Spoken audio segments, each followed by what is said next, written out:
Coming up on NonStop Local at 4, the person suspected of shooting and killing a security guard at Eastern State Hospital over the weekend has been identified. We have some new information into the investigation coming up. And a wildfire season that is stretching longer each year. We hear from the Commissioner of Public Lands on the importance of prevention funding in the coming years. And the government shutdown entering its second day, how the impacts are being felt at airports across our area. Corey Howard and Leslie Lowe, bringing you the content that connects our community. You're watching NonStop Local News at 4. And we begin this afternoon with all eyes on Washington, D.C. as the government has shut down for the first time since 2018. Another vote happened this morning in an attempt to reopen the government, but it failed, falling short of those 60 yes votes that it needs to pass the Senate. Any attempt at a compromise between Democrats and Republicans has so far been shut down by either party. The major sticking point between the two parties was Medicaid funding in the form of tax credits. Senator Patty Murray speaking on the potential impact of losing those tax credits. One family in my state of Washington is about to see their premiums jump from $283 a month to as high as $1,800 a month if Republicans insist on inaction. And I know they're not the only ones. Republican Representative Dan Newhouse spoke with NonStop Local today and said he's willing to debate the merits of the enhanced tax credits, but he is questioning the Democrats' strategy. We're asking for more time. They're asking for policy issues to be included right now without that debate. The question is, how do we get out of this? When can Chuck Schumer declare victory and say, oh, we've gotten enough from those darn Republicans, now we can go ahead and vote to keep the government open?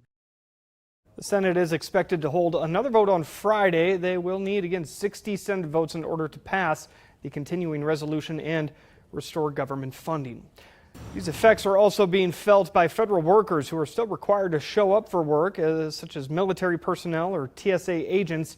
NonStop Local's Giera Cottingham at the Spokane International Airport for us this afternoon. Giera, anything stand out to you in terms of the effects of this shutdown out there?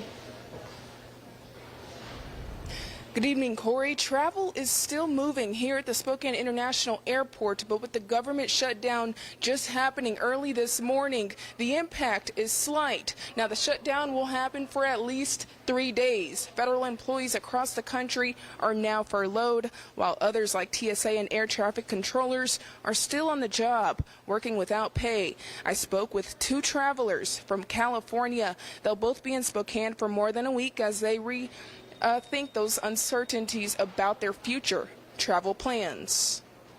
I hope they'll reach some agreement and they listen to each other so they can reach agreement. So yeah, if the shutdown too long definitely will impact I think people's life. But I still kept checking in. I was really nervous because either they were going to cancel it or combine flights or whatever was going on, and I didn't want to get to the airport and have to sit around and stuff. Both Mitch and Shirley tell me they hope their travel plans in a few weeks remain the same back to California, but they do hope this shutdown will lead to better decisions. Live in Spokane, Giera Cottingham, NonStop Local. Corey? Thank you very much, Giera. The Spokane County Medical Examiner has confirmed the identities of the 2 people killed Saturday morning in a hospital parking lot in Medical Lake. Family members had already confirmed to NonStop Local the identity of the security guard killed as Colleen Bass. The medical examiner says Bass died from multiple gunshot wounds. The second person identified is the suspected shooter, 24-year-old Nathaniel Bunch. The medical examiner says Bunch died from a self-inflicted gunshot wound to the head. Investigators say Bass was working the overnight shift at Eastern State Hospital and confronted Bunch in the parking lot and was shot. They say Bunch then took her radio. When deputies arrived, they found that Bunch was wearing tactical gear, and a rifle and a handgun were also recovered. Bunch is believed to be the same person who entered a nearby home a short time earlier and fired shots inside that home. The Spokane County Sheriff's Office has also identified the deputy involved in Saturday's shooting. Deputy Evan Flanagan has been with the Sheriff's Office since 2022. He's a patrol deputy, a member of the TAC team, and is a drone operator as well. Crime Tracker out of Kennewick now. Patrol officers conducting a traffic stop It led to the discovery of illegal drugs. Kennewick police say an officer saw drugs inside the car during that stop, so the driver was detained, and a search of the car found multiple bags of drugs, cell phones, and more than $3,500 in cash, all in mixed bills. The incident is still under investigation. Benton County Sheriff's Office announcing today the retirement of Sheriff Tom Croskery and the appointment of Mike Clark as interim sheriff. Sheriff Croskery spent more than 30 years in law enforcement. This will be his third time stepping away from that career. He initially retired in 2019 as a lieutenant and rejoined later as a jail commander, eventually leaving again. He returned in 2021 to run for sheriff. Sheriff Mike Clark was voted in unanimously. He has served at the sheriff's office for 22 years. The position of sheriff will be up for election next year and voted on in November during the general election. All right, well, let's get things over to Justin Spinney in the Weather Center for us for a look at. My kids reminded me today, I thought it was Tuesday, but they said it was Wednesday. And I said, by gosh, you're right. We're halfway done. You're even farther than you thought you were. Yeah. How about that, Corey? Only a couple more days you have to wake up until the weekend. But hey, Perfect. The weekend things will get drier. Until then, the best way to describe what's going on outside right now, it's unsettled. We have some of these hit and miss pop-up showers around the inland northwest. Satellite and radar right now actually pretty cool, though. Take a look to the far west side of the screen there, just off the coast. You can see that big low pressure system spinning around out there. That's what's feeding us the moisture to keep things unsettled right now. Take a look at that rotation. That's a pretty good size low right there. That's eventually going to work its way inland. It'll weaken as it does, and it will start to bring us drier, more continental air as we head toward the weekend. But let's get a bit of a zoom in right now on what's going on in the inland northwest.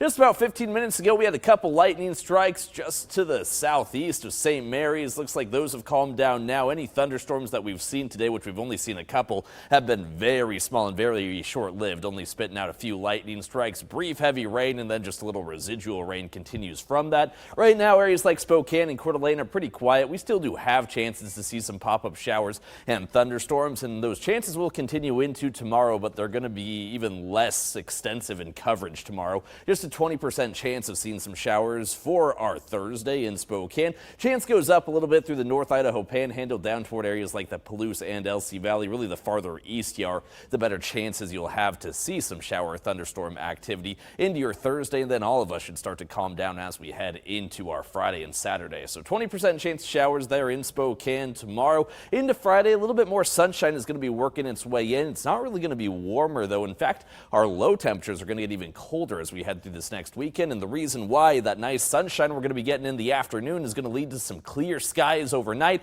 and with that we're going to have some strong radiational cooling, so we're going to see some of our coolest temperatures into the beginning of next week that we've seen in several months. Something to prepare for there, Corey. The season's definitely changing. We'll talk more about those temperatures coming up. Thank you very much, Spinney. Washington Commissioner of Public Lands Dave Upthegrove held a press conference this morning to discuss the Labor Mountain and Lower Sugarloaf fires, their impact, and how wildfire season is changing for the state of Washington. He called on the legislator to restore wildlife prevention and response funding to halt an increasingly dangerous fire season, specifically for forest thinning, prescribed burns, new firefighting equipment, and other prevention operations. He pointed to wildfires costing an average of $1 million a day to fight them, and the impacts of these wildfires are not just felt in central Washington. We're again seeing this in eastern and western Washington. This is an all of Washington problem. This isn't about saving money 50 years down the road. The amount the state of Washington pays in response and recovery can be reduced by investing in preparation and prevention. Commissioner Upthegrove stated that initially the legislator committed to $125 million in wildfire funding for 4 bienniums, but in his third biennium, it was cut to $60 million, with $40 million given last year and just $20 million this year. Washington DNR says so far there have been 1,600 wildfires that have burned this year. Last year, there was 1,800 by the end of the year. Franklin County Fire District 3 also sharing a warning about fire prevention after battling a fire they say was caused by fireworks. Crews arrived to find heavy fuels burning on this property here, having received a complaint of fireworks use just minutes before.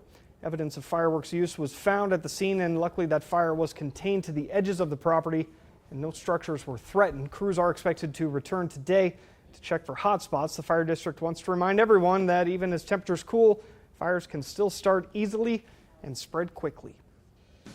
All right, still to come here this afternoon on NonStop Local at 4. Remember this Lucille Ball statue? Well, it's got some new company in the not so great statue department. Talk about that. On the edge of my seat for that, Corey. As far as our weather is concerned, temperatures stay pretty consistent for our highs, but we do start to see some changes with those low temperatures really telling us, and October has made its arrival. We'll talk more about that coming up.